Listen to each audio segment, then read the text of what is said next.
Incendiary situation in downtown Minneapolis tonight, and that's where our reporters are. You can see those scenes right there. Hannah Flood has been following it for us all night long. She joined us on scene with the very latest. Hannah?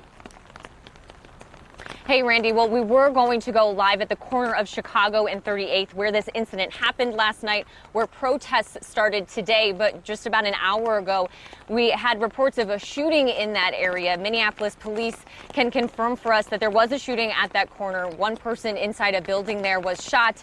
They are suffering non-life-threatening injuries. A couple of our crew members actually heard those gunshots, and a woman nearby told me that she heard about 8 gunshots. So we're here in downtown Minneapolis for our safety.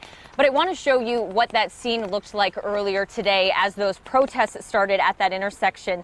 The official protest started around 5 p.m., where organizers applauded the firing of those 4 Minneapolis police officers involved in the incident, but they called on the city attorney to arrest and charge those officers.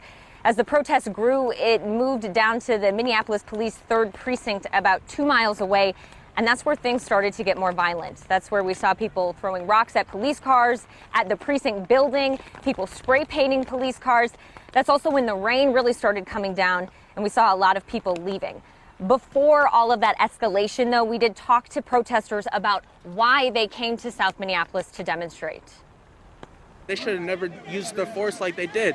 There's a reason why they got tasers and there's a reason why they got mace. They didn't need to put their foot on his neck to hold him down. And there was 2 cops there. I think the mayors did the right thing today by firing the officers that were involved. And I also think that hopefully the county attorney's office will bring charges against the officers.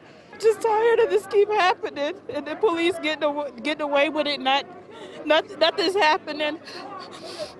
And the guy sat on his neck even after he died. After he took his last breath, he kept his knee on his neck.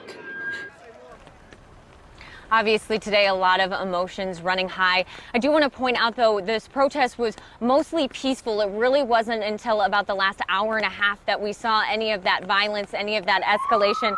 I also do want to point out that a majority of people who came out to demonstrate were wearing face masks.